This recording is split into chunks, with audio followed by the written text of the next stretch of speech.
Here we go. Hold your ears, folks. It's showtime. You're listening to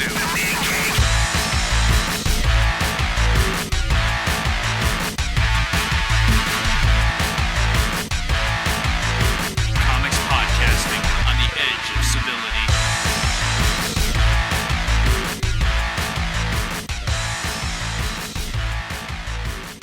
Hey you kids, this is the Tech Jedi coming at you with episode 199 of the Mean Geek. Comics Podcasting on the Edge of Civility there. Or, in English, Comics Podcasting on the Edge of Civility. With me as always is the Reverend Mad Duck. Quackity, our quackity, co-host smackity, extraordinaire. And I don't know why he's doing that weird thing he just did, but What's whatever. that? The wackity schmackity. What are you, Patton Oswalt up in here? All of a sudden, wackity schmackity doo. He really does do that a lot. Look, you gotta try things out. It's funny. It's not like when we started this podcast, I'm like, bless you, like, you know, things develop over time. Yeah, I suppose so. Not every gem starts right away. Sometimes you gotta polish it, like, you know. I was going for a knob reference there, but it wasn't. Yeah, you always are. Oh! Hi, Rev. How are you today? I am well, and you? I'm okay. iZombie starts TV show next week. Is this one actually on television or It's on freaking, CW. you know? Okay. Unlike Powers, which you were really shooting for to say, which was on PlayStation Network, which just seems staggeringly limiting. I don't even know what that is. Well, it's a service like Xbox Gold. You know, they've got all kinds of services you can choose. I think it's silly myself, but whatever. Doesn't matter. I'm not running the thing. I'm not making any money out of it.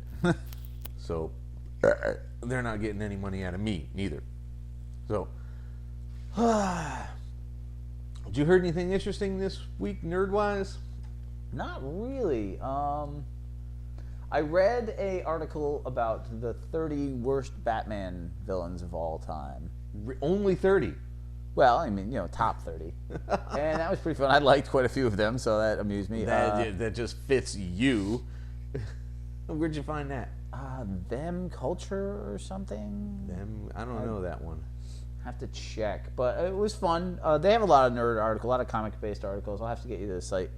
Yeah, I think I'll give it a go, because I'd like to read that one. Egghead was in there, King Tut. The new... Who else? Oh, God. So, obviously, a couple that I didn't think were, like, Firefly was in there. I'm like, dude, Cavalier's not in here, but Firefly is? Like, fuck you. Tatterdemalion was... Tatterdemalion. No, sorry, Crazy Quilt. Crazy Quilt was just as bad. I mean, And at least one or two that I'd never heard of. Catwoman's brother, the King of Cats. what? Okay, I don't know that one either. That's fucking weird. The Ice Age in Cairo. Go eat fucking so much. No, there's no such thing as a plow in a Cairo airport. Don't even lie. That was like, it wasn't a plow, dullest. it was a sand shovel. Okay. All right, I guess that... Fine, whatever.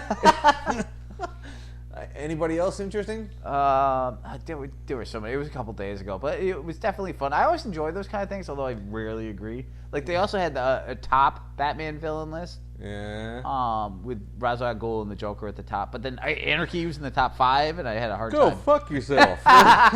Anarchy in the top 5? Really? Scarface made it though, so I was very happy. In the top 20. Oh, that's one I'm selling. Ventriloquist. That crappy... Remember that? The 3D lenticular horse shit? Oh, I thought your box of shit did that. No. And I'm not even saying shite for that. That one goes in a box of shit. It turns out that I totally skipped over that, and it's somebody wants that shit for like $15, so fuck it. Can you believe that? $15 for that thing? Are you serious? I'm totally serious, man. I paid $4 for that thing. I gave it to you for nothing. I made you take that out of my house. Yeah, you did. I didn't want it. You didn't either. You're like, fuck, man.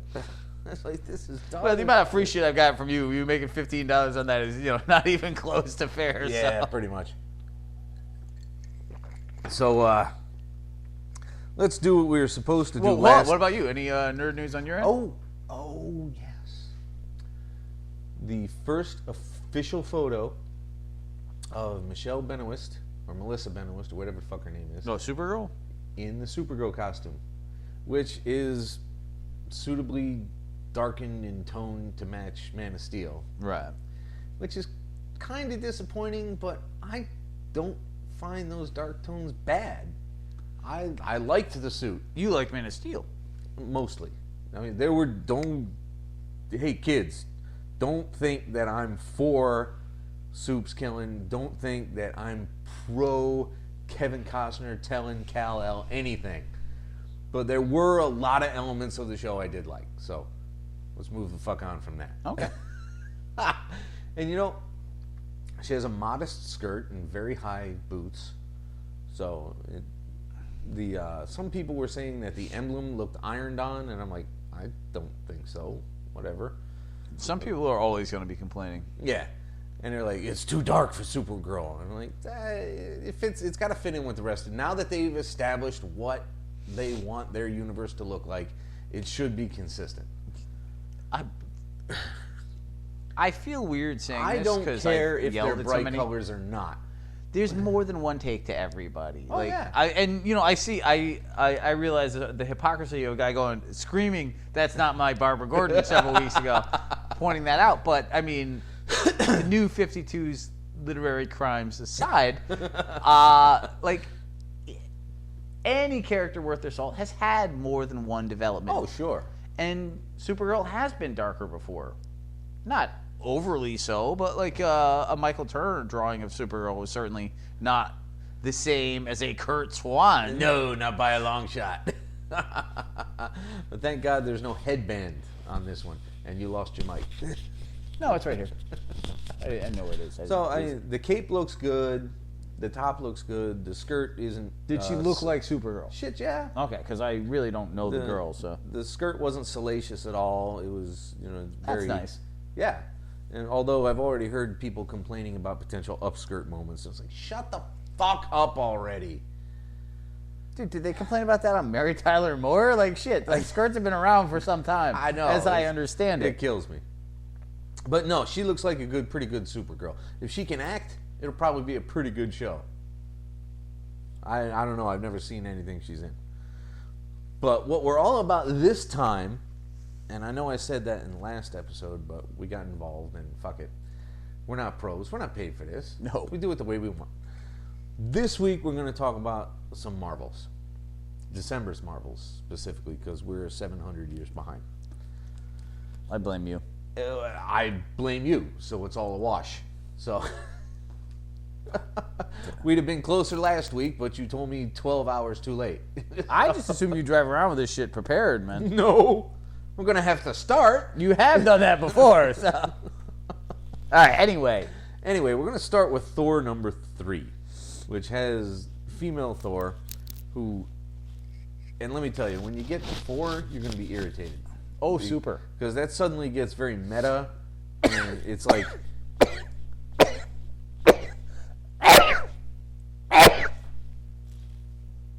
Wow. Yeah, fuck you. It's like Aaron directly addressing fanboy concerns through Thor. And I'm like, Really? just look, if you want to do that, throw it in the back matter, okay? It doesn't really advance the story, although it was a good story.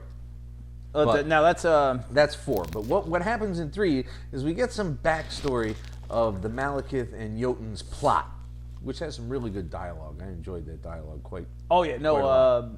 I love this new upgraded Malekith character.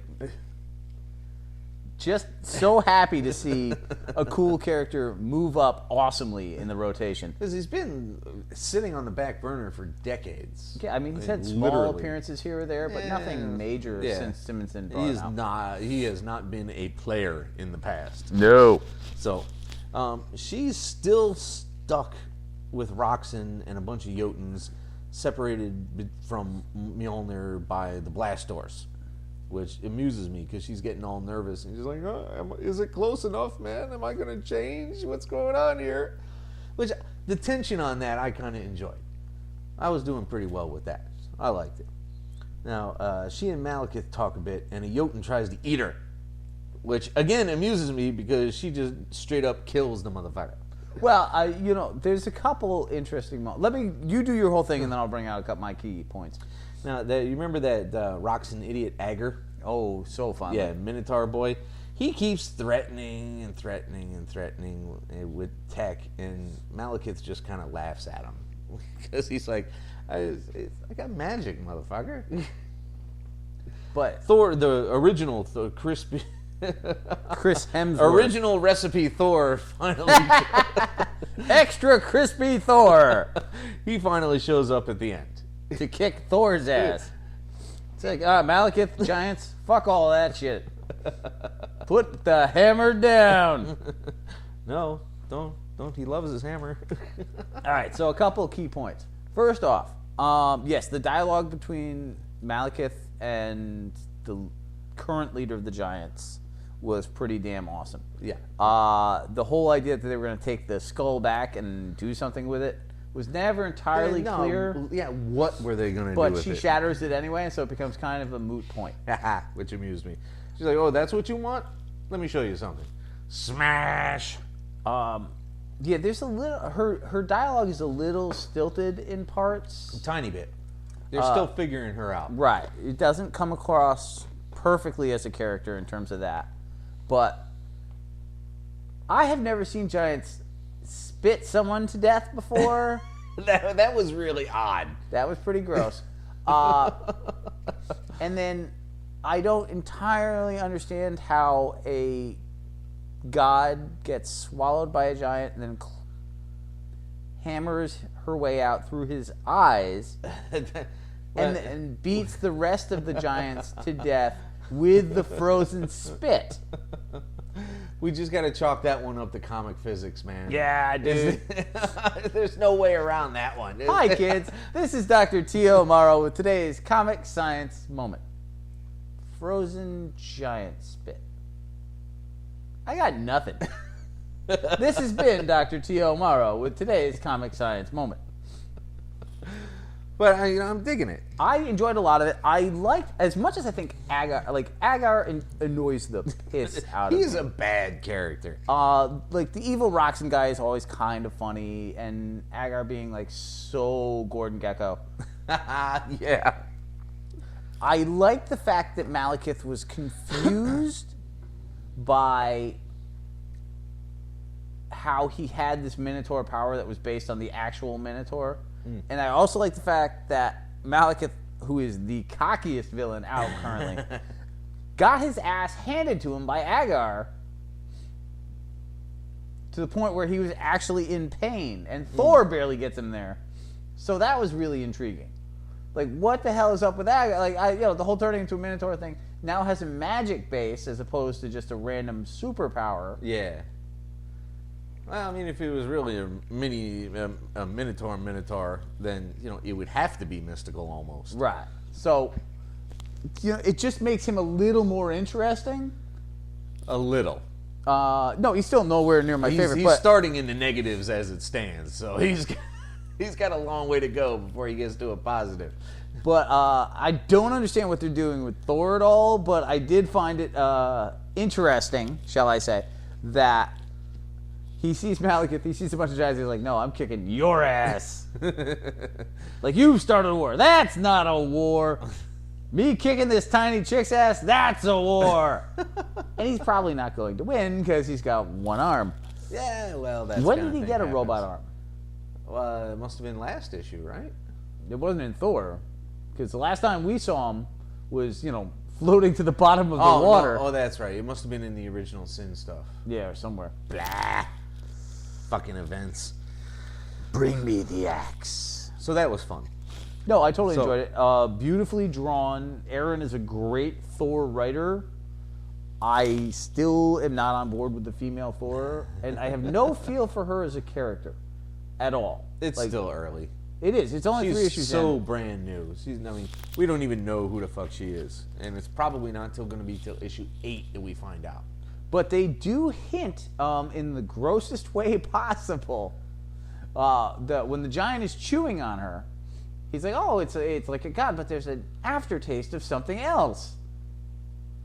I totally forgot that line. Yeah. So, Ooh. is she from Midgard? So there are, it opens up the possibility that she's not just a god Huh. Okay. in the worst possible way. Well, yeah, that was kind of gross. So, we move on to the TV version of S.H.I.E.L.D. #1 by Mark Waid. Now, they bring us back Coulson, of course, because he's the star. Mr. Clark Gregg. He leads the team with Dane Whitman and fucking Valkyrie. Holy shit. Looking for Heimdall. And it's just fun Wade stuff. It is. There's a lot going on in this issue. Now, it seems to be the S.H.I.E.L.D. comic book team is the Cavalry, Fitz, and Simmons. Not, or at least I didn't notice the girl who's apparently a Inhuman. Oh. Well, I mean, I didn't watch season 2. And season 2 is about to end, right? Right. So, But what is her name? who knows what they're trying to... Not Chloe, not Zoe. It's one of those currently trendy names for characters. Sky. But yeah, so May, Fitz, and Simmons are all on his team. Yep. I did not notice Sky, which could be because they're differentiating between the show and that. Yeah. Or there just might be something in the show happening that obviates it. Or perhaps just because the art. You brought me Nazi zombies. Well, this is the second half of Dead Snow 2. Oh, I haven't started it. that yet. Yeah, well, I figure you'll be going back, but this gives you a yeah. chance. So I think this episode's called "You Brought Me Nazi Zombies." It does seem possible. But yeah, you have to look at this and be like, it's very hard to differentiate the female characters. The art style it's was not really strong clear on at all. personality. Yeah, So, and that kind of irritated me because I was like, "Is that Simmons?" right, that like Sky? if I should be able to tell the difference between May, Simmons, and Sky. Yeah. And if Sky was actually even in the issue. I did like that they were able to kind of bring out a comic book version of Coulson. Yeah. Like this guy who was obsessed with heroes and studied them to the point where he knew how to use them successfully. So that was definitely interesting. I like the fact that Simmons had like 8 plans ahead, and I like the fact that everyone in the room was terrified when, not Simmons, sorry, Coulson. I like the fact that everyone was terrified when Coulson's like, I don't know what this is. But Heimdall being possessed by Black Ichor seems a little X-Files. I always thought it was Icor. Ichor, Ane. Whoa. Next book, which honestly, I'm giving up. I read the next one, didn't dig it. Not buying any more Captain America and the Mighty Avengers. You were always going to give that up, though. Don't give a shit. Well, that one pretty much sealed it. That didn't really... Well, this one. In this one, the Ass Avengers, Assorted Avengers. Nice, is what that nice was supposed. save.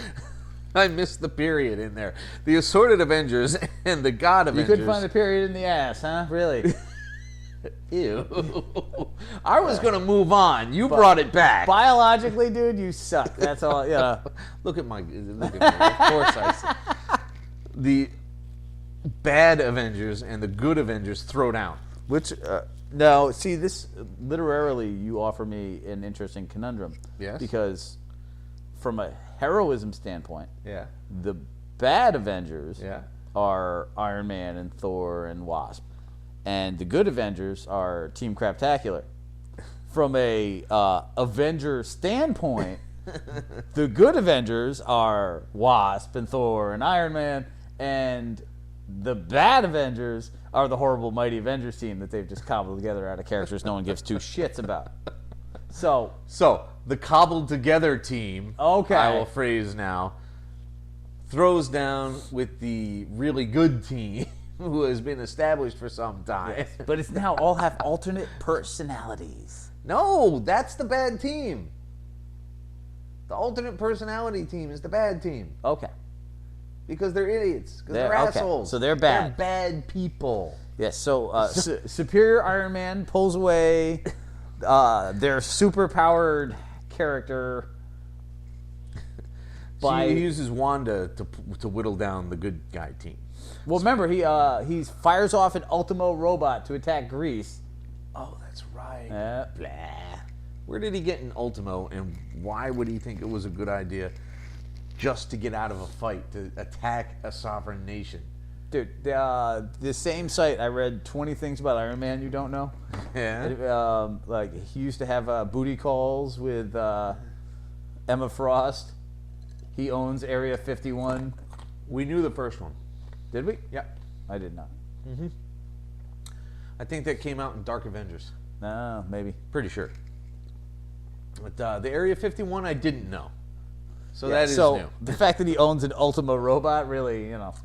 All right, fine. Whatever. Spidey shows up and he tries to break things down, but he's not knowing that the bad Avengers are inverted at the moment.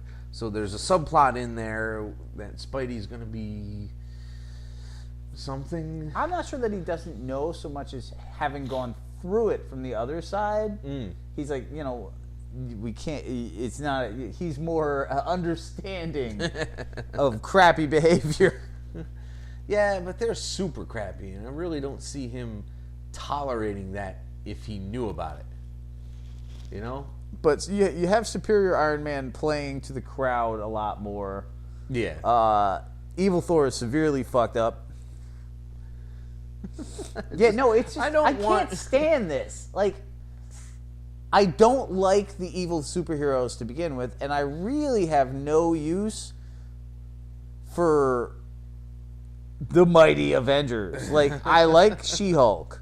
And I'm spent. You like Monica Rambeau? I did when she was Captain. Like, I don't care about Spectrum. I see what you're saying there. But and the Blue Bolt or whatever the fuck, Yeah. Blue Marvel. I mean, Yeah. they made him up a mere 6 years ago. Acted like he's been here forever and a day. He's the Sentry, except not ironically. Yeah.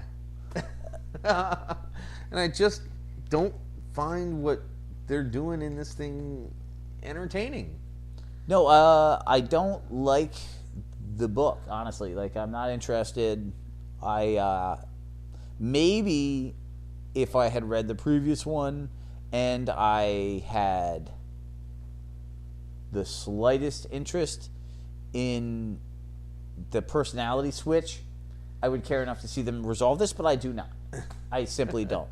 And, like, I'm sorry, Power Man, the new Power Man going toe-to-toe with Thor, like, he should have lost that in 4 seconds. He wasn't that super strength. He's just got the impenetrable skin. Well, remember, that's not Luke Cage now. Power Man's a whole new dude. Oh, yeah.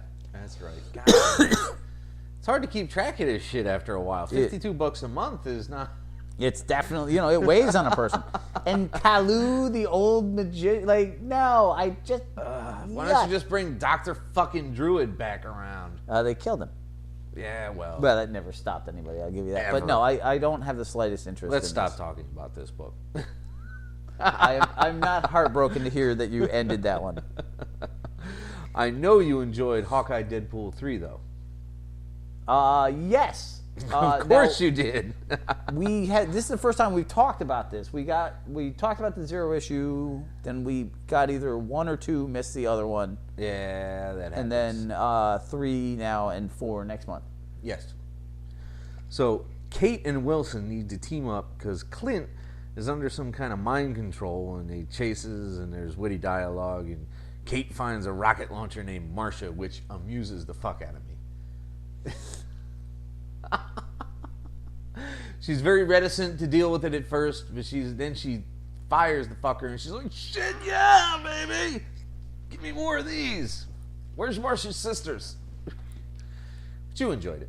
I did. There's a lot of funny things. Like the plot wise is a little confusing, and the Black Cat as a villain, while she's being an uber villain in Spider-Man, Yeah. is let's say poor editing, shall we say? There are, however, some really funny aspects of some of this, like when Lady Hawkeye. And the fact that Deadpool calls her Lady Hawkeye, and she's like, I'm not that. I'm also not, Hawketiva or whatever other stupid shit you come up with. But their bonding together is pretty damn hysterical. Using an Uber car for a car chase was hysterical. When Deadpool pretended to be dying to make Kate pull a knife out of him, and when she found out, she re-stabbed him. Like, I just enjoyed all of that. And when the two of them realized that the best thing about knowing that Hawkeye was under mental control is that he wouldn't remember kicking their ass. No, A lot of fun. Yeah, there's so much going on with Deadpool right now that has gotten severely out of hand. But the amusing aspect of like the light tone, when they get it right, he really is a fun character. Absolutely. When they try to get him half serious, it's like, no, you're boring me now. I have not read too many of those I've enjoyed, but yeah, I very much liked what was going on in this, and I'm looking forward to the next one. And once again, like the resurgence of Hawkeye and our fandom of that boggles my mind.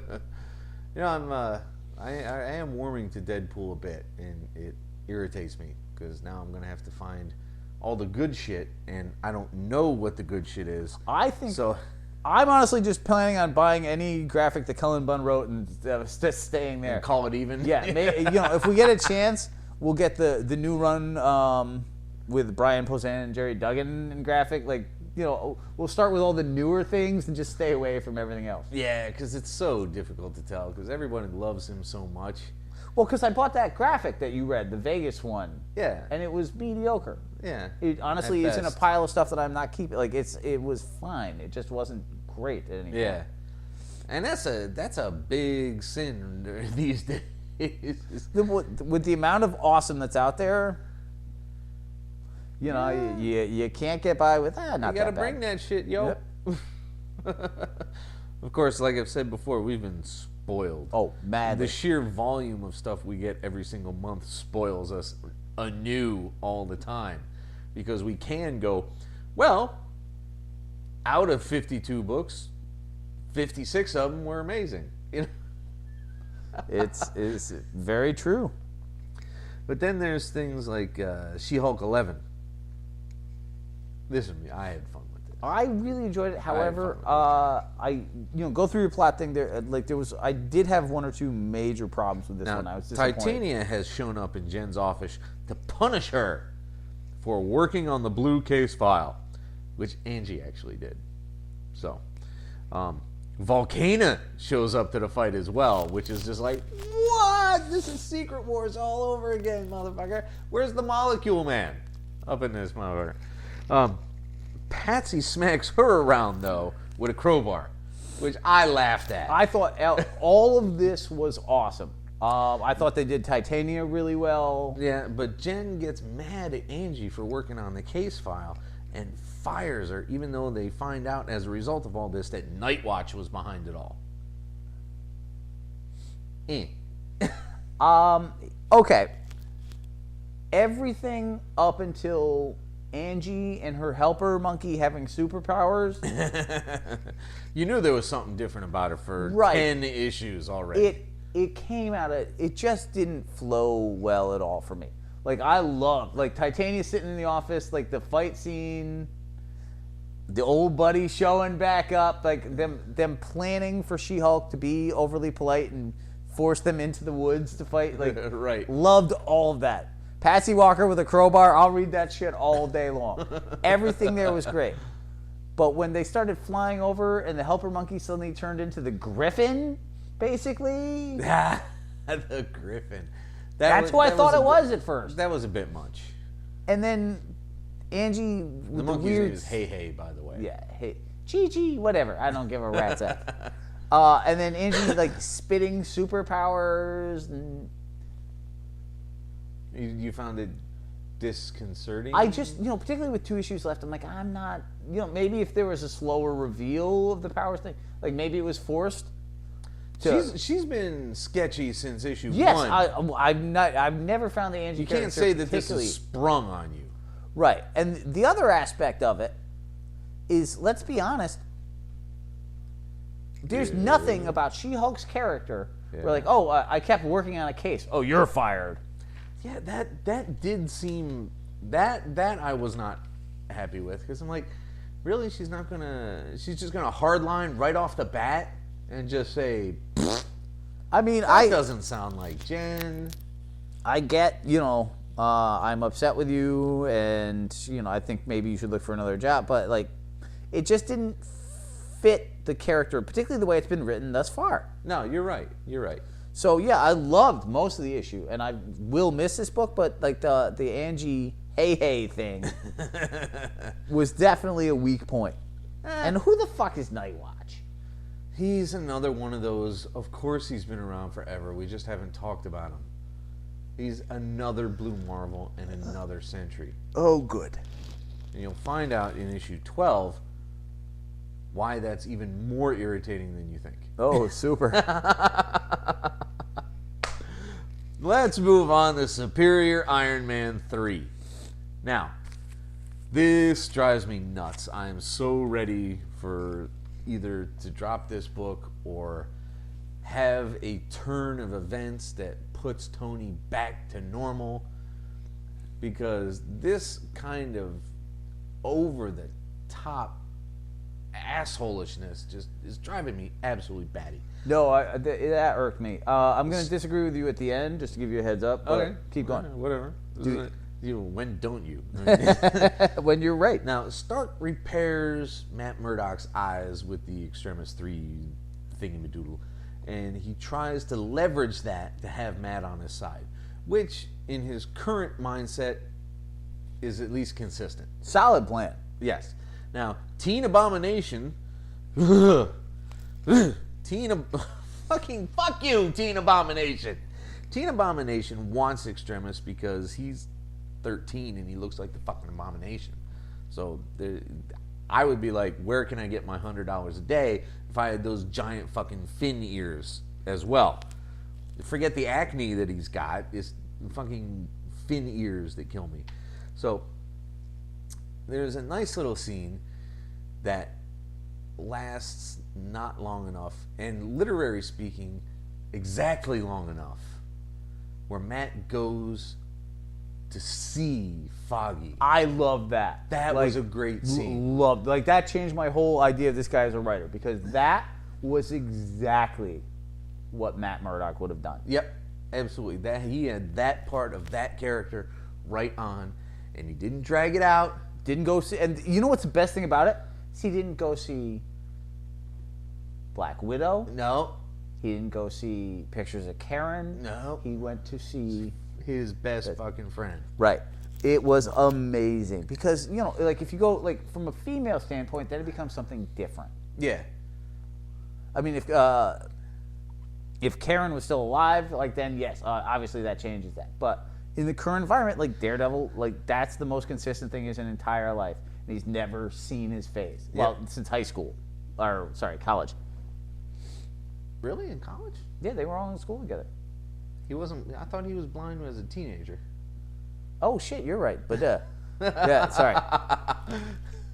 So, until this moment, he's never seen his best pal. No, so that was legitimately awesome. And it changed because, like, there were a couple things... There's a couple little things. The overall concept is bad. I cannot stand Superior Iron Man, just like I can't stand any of these mental change fucking things. But you know what I really like is, and this is a fucked up sentence, Iron Man completely and utterly outclassed Daredevil, like he's supposed to. Well, yeah. But that doesn't have, like, I'm the good guy, and, so... Oh, I see what you're saying. Yeah. Well, I mean, I'm sure if this was DD's book, it would be different. Not always, though. Like, if DD had his mind changed and the superhero comes in, a lot of people are like, well, that's the good guy, so they have to have the upper hand. Like, Iron Man basically beats Daredevil up, down, and sideways all the way through this. They just blew the zombie Nazi's head off with a tank gun. Well, that would do it. Wow. And like every other fucking thing in the universe, you kill the leader, all the minions die. Well, there's actually a logic to that in this, because Is it mystical? He's what I don't remember what brings happened the in the zombies first back Dead Snow. is well, in the original one they came back because they had to reclaim the gold. Yeah.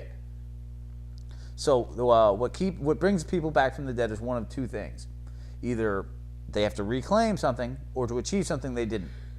So these zombies Nazis are reinvading Russia because they failed to take it the first time. So when the leader dies, since it was his quest, Gotcha. so in terms of the story, that actually follows. All right, well, enough of that shit.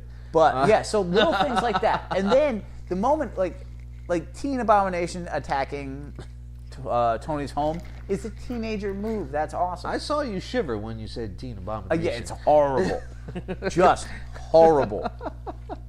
But the moment where Tony's like, "How old? You're how old? 13. Fuck, I can't kick your ass." Like, yeah, I'm a bad guy now. You're still 13. And then he's like, "Okay, why didn't you just come to me?" "Oh, because you're a giant fucking 13-year-old monster." Like, he still logics it out. Like, there was so much little things in this issue that were better done than the first two. Those are excellent points, and I did appreciate those. But they're small gems. They're chocolate chips in a swimming pool of shit. See, I think there was more good than bad in this issue. This one was a lot better than the others, but So- I don't know if they're gonna arc it enough to overcome the frustration. For me, like you buy this one, so it's kind of up to you. Until I see when Pepper and Tony go head to head, because that's what they seem to be building towards. Right. I seen the ads. She's got him on the ground with a armored boot on his head. Until that happens, I'm fine. But yeah, this was a massive improvement over the previous two. I just hope it don't last no 30 issues No, like Spider-Man. But I don't know. Like, they do insane things now, and they don't stop. But I loved the last 2 pages of Daredevil. Like, that was one of the best Daredevil moments in years. Yeah, no, that's absolutely true. Absolutely true. So now that we're done jacking off to that, let's talk about Uncanny X-Men 29, which the opening pages amused me all to hell because Ilyana ports in for a little tete-a-tete with Doctor Strange and catches him in bed with Clea. Dude, I was totally confused. I had to go back and realize that this was older. In the past, I was like, when did she come back? Because I've been waiting for her to come back because the movie has to address her. Oh, yeah, it does, doesn't it? How could you skip that? Right. Yeah. Because there ain't no other Doctor Strange love. Like, you ain't doing night nurse in there. No, better. God, I would laugh my ass off if they did that. I might appreciate that if they did that. So anyway, she's going to consult with him because she needs a spell to help with the Omega mutant to let him live normally and control his powers. Now, Magneto confronts Scott and the Omega, and it gets all philosophical for like 30 fucking pages, and it's just balloon after balloon after balloon. And nothing's happening, but they are talking. I love that, actually. And talking. There's a lot of And dialogue, talking. but like, you have some great moments. Like, first off, when Scott's like, "Look, I know about 20% of what's going on in his head, so you should thank him for wearing that helmet because you don't want all of it." That was great. And when the Omega Mutant is like, "Dude, just, I'm getting rid of you, Magneto, because you're just crazy unpleasant." And it helps. Seeing Magneto as the villain/hero character, pretentiousness personified, so helps to improve Cyclops, the hero villain. Because it's like, I'm pretentious, but here's Magneto. And like, yes, I'm pro mutant rights. Here's Magneto. And then when Magneto, I was like, I feel like you're painting me in a poor picture. Have I lied anyway? Well, no. Because you're awful! Now, the next development is, and they have to be very careful with this, Eva wants to go back to prevent Omega from, what? going batshit, going what? Eva seems to want to go back and bring back Professor X so that none of this happens. It's not so much about Omega as it improves Scott, it improves... She wants to warn Charles about Scott. That much was clear. Hank has gone to the Avengers about it all because he's like, I've had it with this shit. We cannot handle this guy. We need backing fucking up. We need more hands. We need more powers. This guy is going to annihilate all of the world. So a helicarrier shows up and blow things all to hell. And Eva finally decides, you know what? Fuck it. I'm going to Xavier. See what he has to say.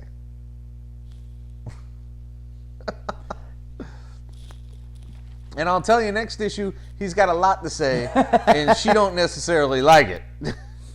It is a very crazy, crazy amount of things going on. It seems to be building towards an ending. Wait, is that music from the movie? Yes. Oh my dear Well, God. he's wearing the Nazi captain's arm on his arm, and it gives him the power to bring zombies back to life. So the girlfriend he killed by accident in the previous one. Oh, he's making out with a fucking zombie. He does have a zombie arm. Yeah, but oh my God, he's fucking a zombie. That's very Titanic. And Either that or it's she's creeping eating me him. the fuck out. She could be eating him, but... Oh, no, there she started eating him. This is what you get from the Mean Geek, kids. High class crap. So you got anything else to say about this book? I really am enjoying it, but like, I just need something to happen. Like, it's full on every goddamn mutant thing is falling on top of each other. I'm so confused by so much of this. I had to read it twice. And then when I wrote the summary, I read it almost completely again just to get all this shit right. And I still didn't get it right. So he's making a convoluted book that's amazing, but really makes you work. But whatever. What you didn't have to work for was the fun of Miss Marvel 10. Now, the volunteer Duracells think they're helping the world because they're dumb. The inventor shows up and incapacitates Kamala, which is kind of disappointing, but she can't win everything. So Lockjaw sets her loose, however, and the inventor escapes with Lockjaw. Oops. Sorry about that.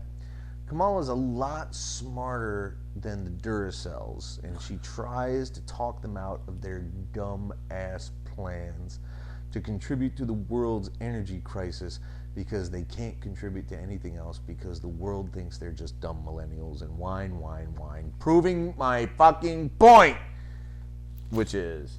millennials suck.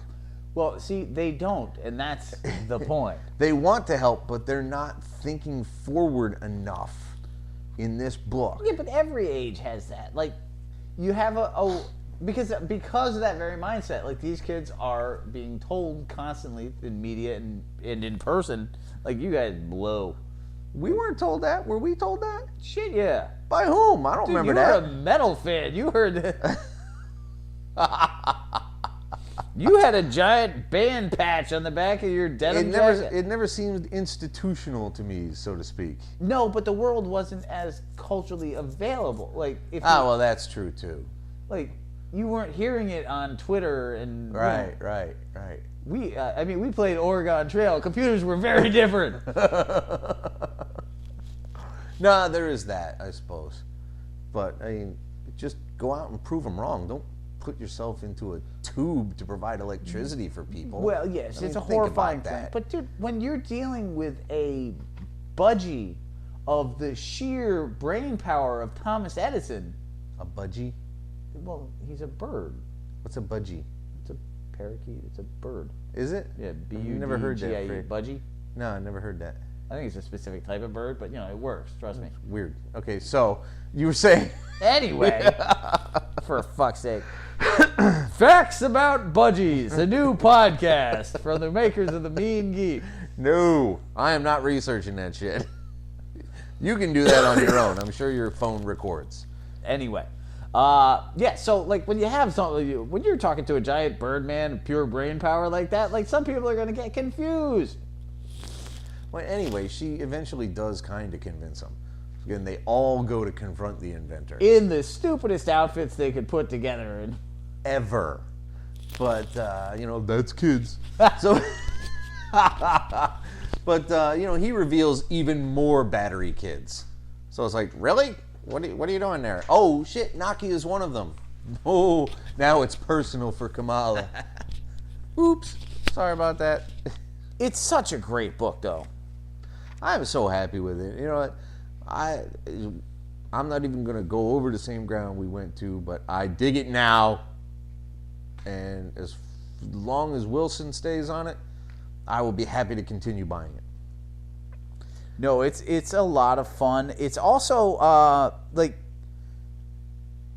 they did my favorite Wolverine in the last couple of years was in Miss Marvel. My favorite Lockjaw ever was in this issue. Like it fits so well in the Marvel universe, and they're using things so well. It's just a really good read. Yep, I'm happy with it. And as far as art styles go, like this is a lot of fun. Like it is a really good looking book. Yeah, it's clean, it's clear, it's stylized without being fucking unintelligible. I mean, this is Afonso or Alonso or whatever his name is. You're not going to unrecognize him. You see him on another book, you'd be like, I know that motherfucker. Yeah, no, it's really just a lot of fun. I constantly look forward to this book, and it lives up each time. Now that we've had our fun with that one, let's talk about Cap 2, huh? Okay. We get some fairly extensive Sam backstory, but it's kind of tainted by the dead father routine. Because it's just, I read, somebody asked Tom Brevoort on his Tumblr about this, and he's just like, it just makes better drama. Like, Well, it really? does. Now when you repeat it that often, it becomes a cliche. Well, that's the problem. When something works, it gets done to ad infinitum, yeah. So anyway, Zemo has Crossbones fight Sam, which was an interesting fight. They land in the villain rave, which was kind of weird. It's like, oh, this is the bar with no name again? What's going on here? They don't rave in the bar with no name. Well, that's why you got to come here. It's a villain-owned and run city, apparently. And then it turns into fucking villain WrestleMania, for fuck's sake. It's like, oh, it's Monday Night fucking Raw at the... What? Get the fuck out of here. I didn't know what I was reading. I went back 2 pages, started 3 times over, going, did I just see them do a suplex? I can't even identify a suplex anymore, man. A Hurricane Rana? What the fuck? I don't know. And the wrestling fans in the crowd are like, you fucking suck, man. Well, they're very different. We'll say that. Sam's on the ropes, but an undercover Misty Knight saves his ass, which was entertaining. Cool. The big plot is friggin' big. I mean, it's super big. The big plot that Zemo wants to do is monstrously large. Dude, this is awesome, Zemo. And then Zemo kills Nomad. Certainly seems that way. Now, what was the plot again? I, would have to reread it. Like, it is so intently. Zemo's plot is to take the blood of this kid and immunize all his people, and then spread this pathogen around the world that makes everybody sterile. So that he gets to choose who reproduces in a very, very Nazi Lebensborn way. Go look up Lebensborn. It's horrifying. I won't talk about it here because we're wasting time as it stands. We're almost another hour in, and we're like halfway through the book. Well, there's a lot of books for Marvel again. Yeah. No, I'm enjoying Sam as Cap under Remender much more than I was enjoying Cap as Cap. Yeah, that's bizarre, isn't it? That doesn't seem natural. No. And yet it's working. I liked a lot of this very much. I do have a problem with Sam just jumping in and beating up Crossbones and Taskmaster. And Sam is not necessarily a Crossbones contender. And I'm not going to balk at saying it. He is not equal to Taskmaster. He's not. I like Sam a lot. He's a great character. I know he was trained by Cap. But technically speaking, so was Taskmaster. The Taskmaster was also trained by everyone else on the fucking planet that can fight. So, no, Sam is not equal to Taskmaster. No, that was pretty wild. There's so much good in this book, though. Like, this is the best Zemo in a long time. Zemo is menacing. He's threatening. He's imperious. He's above it all. He's everything you want in an old-ass Nazi villain. Yep. Amazing. Very happy. Yeah. Captain Marvel 10. What'd you think? Captain Marvel 10 is... It's not a filler issue in that it's entirely a self-contained, and it is designed to move this, but it's designed to move the story forward. It's basically a series of letters telling about a story involving a Captain Marvel villain that I have no familiarity with. Yeah, I have no idea who this Probably guy from was. the Kelly Sue DeConnick run we stopped reading. Yeah, probably. Either way, it was really good. Like, the letters, I'm going to go ahead and say that I had my problems with the 10-year-old girl who used physics and rope to save 3 children from a rampaging army of rats. But This it's is comic books, yes. so... That's easily forgivable and forgettable. The awesome way they wrote Spider-Woman. That Carol Jess backstory was pretty fun. Oh my God. Don't kill the rat. And then she gets bit. Like, that was just awesome. But then Rhodey gets a bomb planted on him. It's like, excuse me? I don't know what you're doing there, but I'm not liking this shit. So eventually, Lila teleports Carol home for a day, so she's going to take care of business. I like the 3 letters thing. I really, really enjoyed the Spider-Woman one. I thought that was the strongest story of the 3. Yeah. Like, Rhodey flying high enough to knock the bomb off and envisioning her was romantic, but I'm like, nah. I haven't read enough stories where they were close enough for that to matter in the least to me. Hey, at least they're happy. There's been lots of implications that they've been together at points, but I've never actually read a book where they were together on panel being lovey-dovey. Yeah, the first issue of this, when she said goodbye, or Yeah. yeah, for Yeah, like a that's minute right. and a half. Yeah, all 6 panels of it, But it now my thing is, like, it's weird because I don't fully understand why she has to feel awkward about coming back to Earth. I thought she was out on her own volition. Yeah. But That was kind of... I didn't quite catch the reasoning behind that. Carol's coming home from Christmas. No, as far as the overall book goes, this is not like a amazingly necessary story. But using the 3 letters, all of whom have different but equal relationships with Carol, was very nice. Yeah. Yep. And, I thought it worked very well. And now she's back on Earth with Lila for 24 hours, and I am intrigued to see what happens next. Like, I think it's a good book. It really is a lot of fun. Very good, then.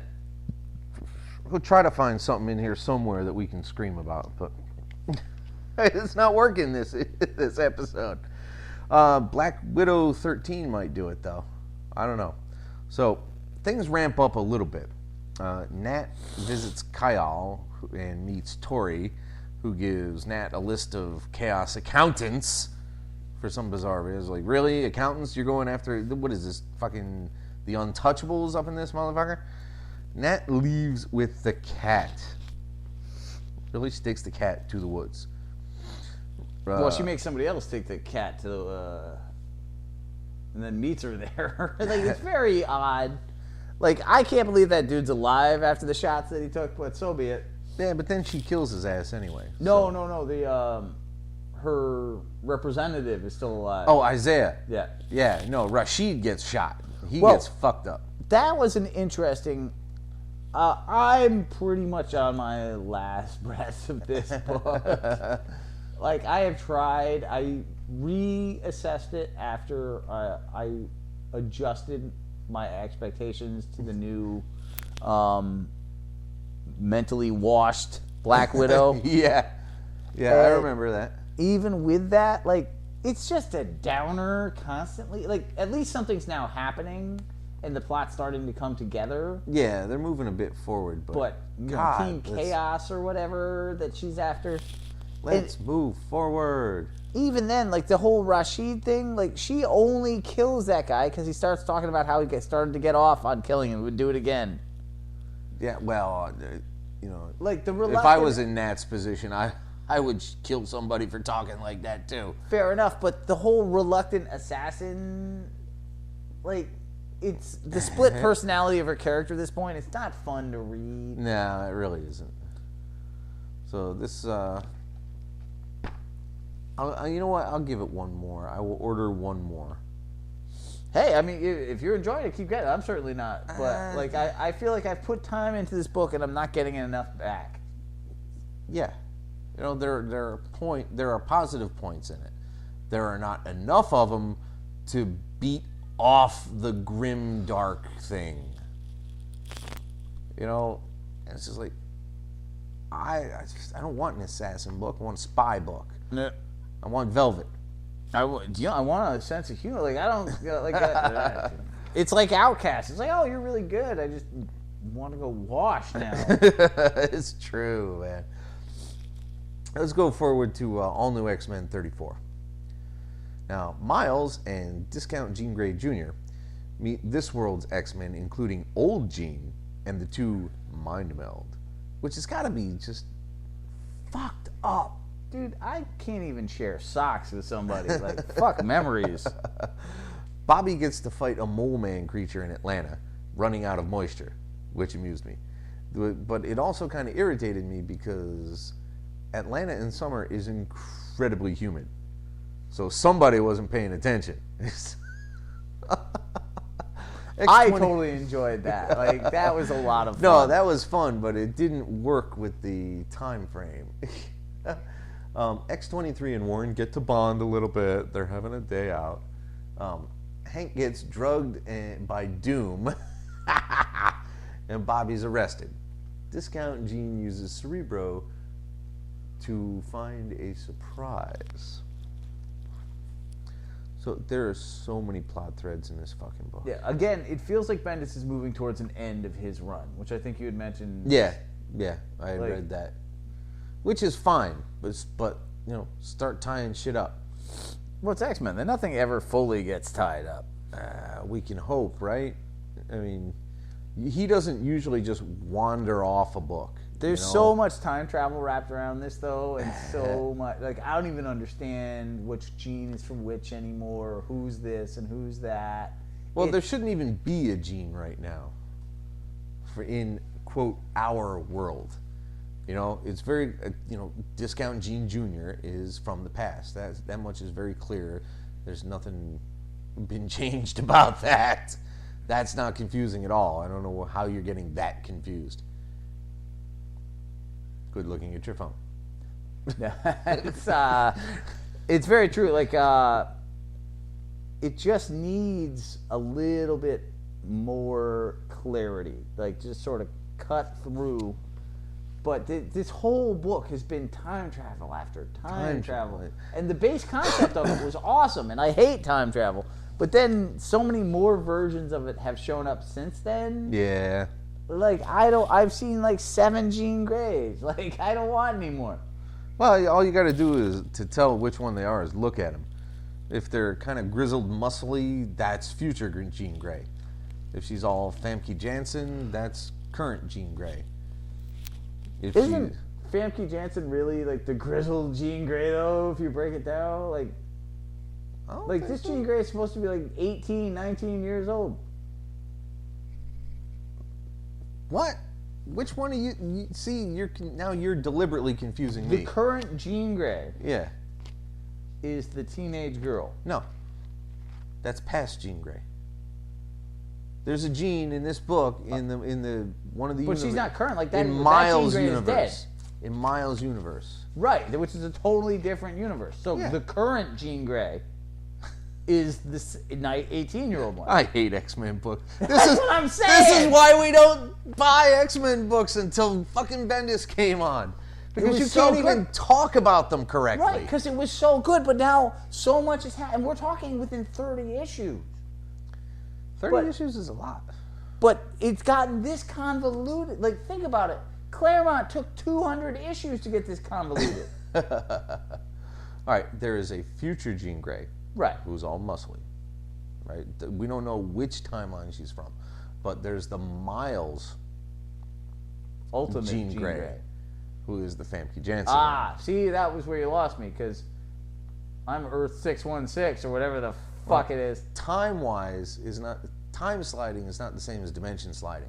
I'm going to punch you in the face. Realistically, you just... When you shift over dimensions, you don't have to... It doesn't necessitate going forward or back in time. I'm punching you in my mind right now. Why? How is that not clear? How is that not clear? Mind punch! Fuck off. No, like, but that's my point. Is like, Claremont took forever to get this confused. Bendis took 30 issues. That's because Claremont took 30 issues to go have a fucking sandwich. Nah, it's not. Not in the beginning.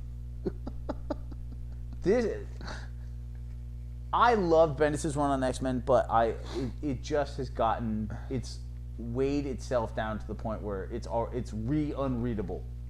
Pretty close. It's like, Pretty when we close. started this, we're like, oh my god, the X-Men are awesome again. Like, I'm so happy. And now I'm like, what the fuck? I've got it straight. I just don't think it moves forward fast enough. Well, it's also all tied into the Ultimate Universe, and the meshing of those two is so fucking confusing at this point. Not really. Really? You think it's confusing because they've split it up into 5 different subplots, but it's all happening in the same dimension. Okay. Who's Nick Fury? What's that got to do with it? He's not in here. No, but I'm talking about the Ultimate Universe. Who is Nick Fury? Who gives a shit? Me. Why? Because that's what I'm talking about. But that's got nothing to do with this book. But we're talking about the confusion. I said the Ultimate Universe. I didn't say in this book. But we're talking about this book. I'm talking so about the the world context at of large. what anything else you Don't bring bring in. content. You bring up your eat context. a dick. My point being is the Ultimate Universe is so bled all over this one. In many books, to paraphrase Mr. fucking, I was only using the context of this. I am not. I'm talking larger issues. The Ultimate Universe has bled over so much. Well, you got to announce that shit, because that's how things get confusing, motherfucker.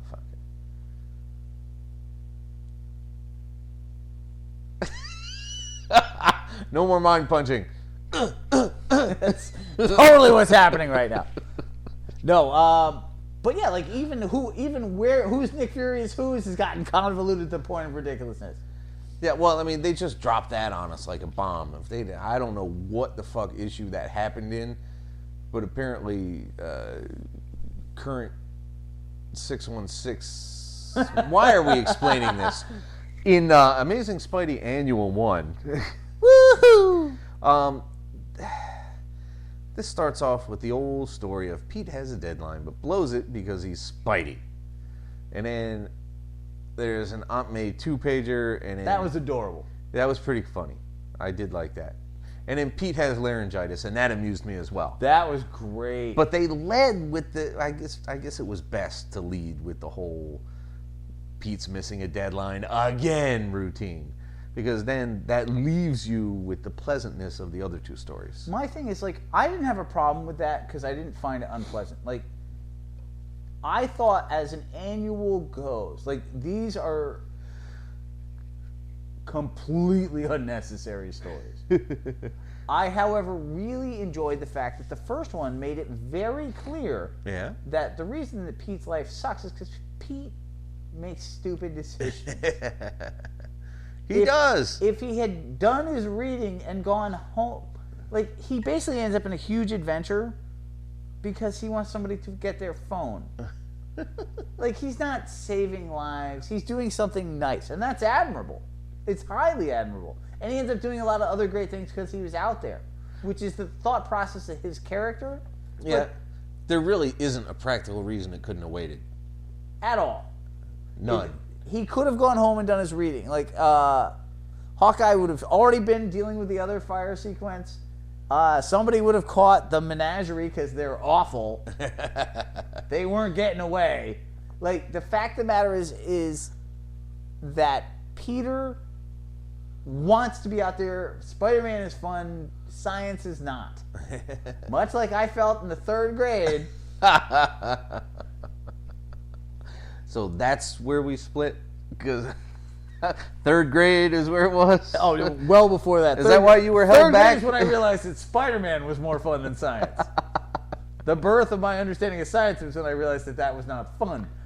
Anyway, you look at it, though, like, I thought... That was the grade you were held back, wasn't it? Yeah, but... It's only because I started school before all you bitches. Oh, yeah, okay. No, that's real. What? I was, because I was born in November. I can't believe you're making me do this. I started school a year before I was supposed to. Oh. That's why I'm older than most people in my grade. Oh, I see. So they held me back because I was not going to mature at the same level of kids. Huh. Yeah, it sucked. That's Yes, I totally endorsed holding kids back who did nothing wrong. Nothing damaging about that. It always at did all. surprise me that you were held back. Yeah, I was like, really? No, What? it Him? had no academic basis whatsoever. It was entirely, we put you in school too soon, so you get an extra year. Well, that's your fucking... Fuck off! Like, yeah, sucked. Dude, it was mortifying, too, because, like, everyone else, like, 3rd grade is when you go to the next building. So, like, I lost every friend because you don't hang out with kids in other grades in the like fucking grade 2. No. I didn't know anybody else. I'm like, this is horrible. People are like, why didn't you come? Like, it just my whole life changed. It was appalling, and you're bringing it up on a fucking podcast, bitch. You could have just told me to fuck off. It's more fun this way. At any rate. But So- no, I thought they handled that story very well, and I'm like, at least it's a character piece where like it reveals something. Yeah. And the Aunt May 2-parter was just cute and funny. It was completely unnecessary. But anytime I get to see Kraven get hit in the face by Pan by Aunt May, I'm down with that. Like, I'm like, ha ha ha. And then the final story. First off, like, the Headmen, Dr. Bong, and Angar the Screamer, like, I was always going to enjoy that. And the art on that one was just sick. Like, I love that style. And the fact that they're all petrified, because when Spider-Man stopped making jokes is when they should be scared, and he just has laryngitis. Like, that was just perfect. Like, that could have easily been a full-issue Tangled Web story. It could have. Yeah, It like- totally could have. Like that a lot. Let's close things out real soon. All right, what do we got? It's it's not even 10, but it's almost 10. Amazing Spider-Man 11. Okay. Now this is still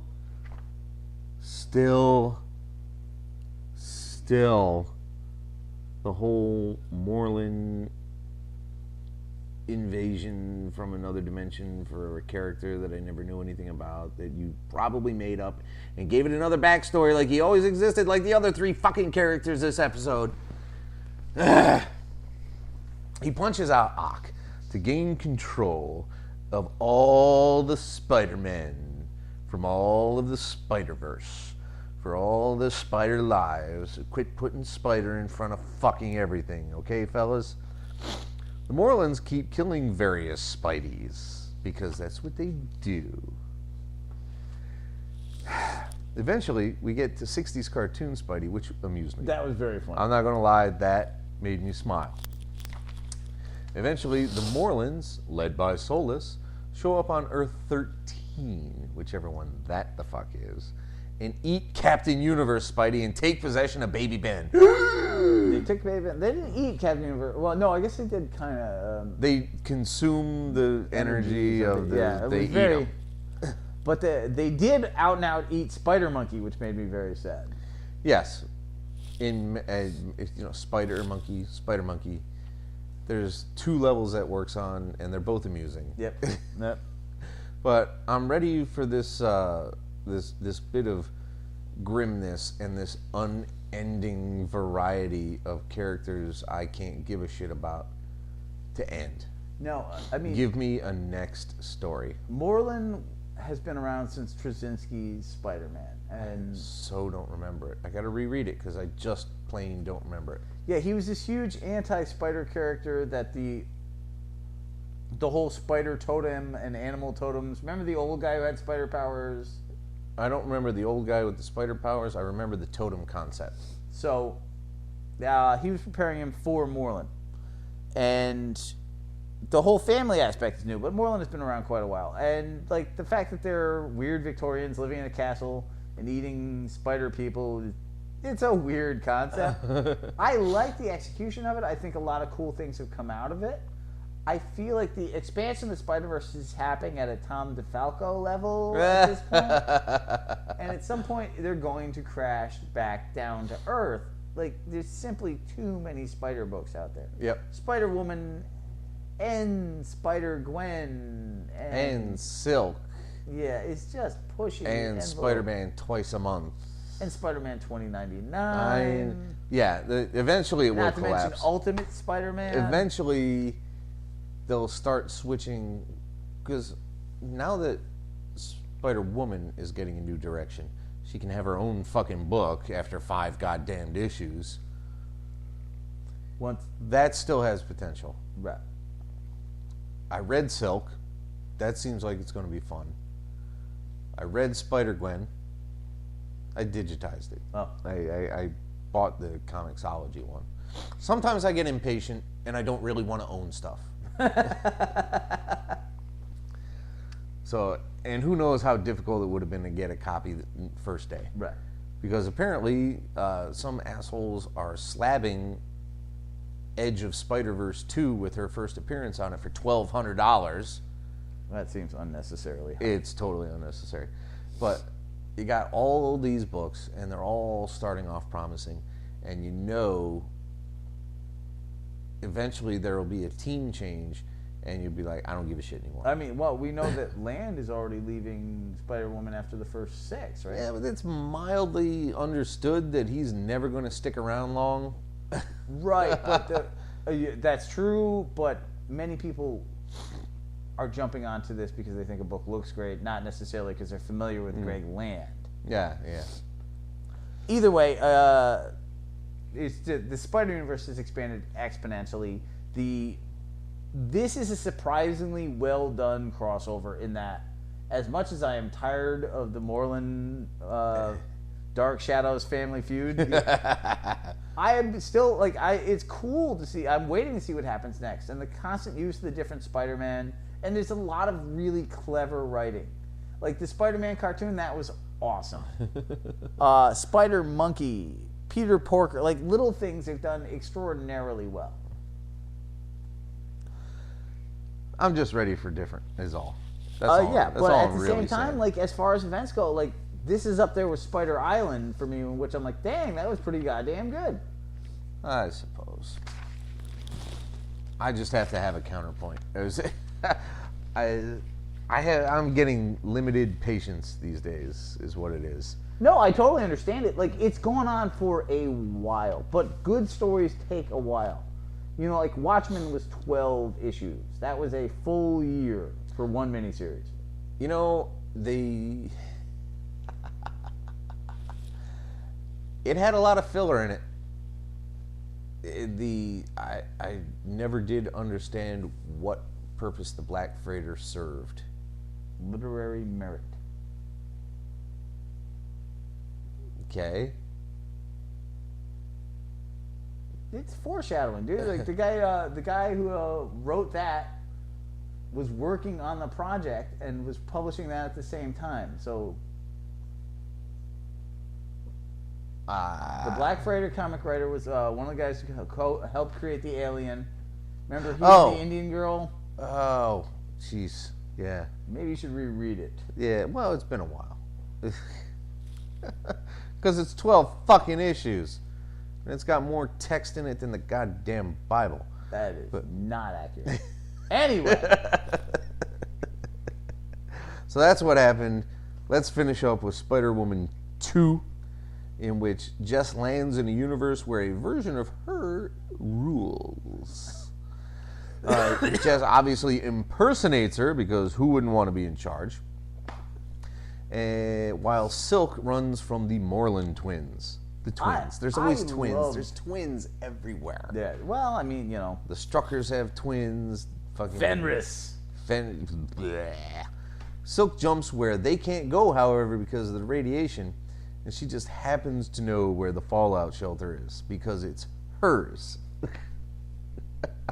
I thought that was cool, though. Like, finally we have a weakness. It's revealed in an interesting way. And, like, I like the fact that they reveal it because one of the twins is a moron. Yes, that was good. And even the other twin's like, you just handed over our weakness, asshat. Like, you couldn't have been a little smarter with this stuff. And the fact that evil Spider-Woman is actually a Moreland friggin' puppet dictator? No, like concubine. Sex puppet, for God's sake. Yeah, that's it. Like, that was unexpected. I didn't see that coming. So, and the fact, I love, like, dude, it's one thing, it's hard enough for her as a hero to not punch the bad guy in the face, but to see herself as a bad guy is so much more frustrating. No, I thought, like, so far I'm actually quite enjoying Spider-Woman. Yeah, once she gets her own storyline, it ought to be even better. Well, she does in this. Like, she's dealing with it. Yeah, it's attached, but it's also very separate. Mostly. You don't have to go like, oh, what happened in the last one? Like, this storyline is the same universe, but it hasn't... Yeah, it is a lot more clear-cut. There's not a number attached to this one compared to the other one. Yeah. But, we'll see. And having said that, let's get the fuck out of here. If you may. If you will. Fuckers, you bless! Said Drunk Yoda. And away. The Mean Geek is recorded live at the Reverend Mad Duck's apartment whenever the hell we can get to it. Find us on Facebook, Stitcher, Twitter under @TheMeanerGeek. Subscribe to us through RSS. Or we can be located at our own site, www.themeangeek.com. And most importantly of all, you can find us as a proud member of the Comics Podcast Network. Email us directly at themeanergeek@gmail.com. Can I drink now? You may.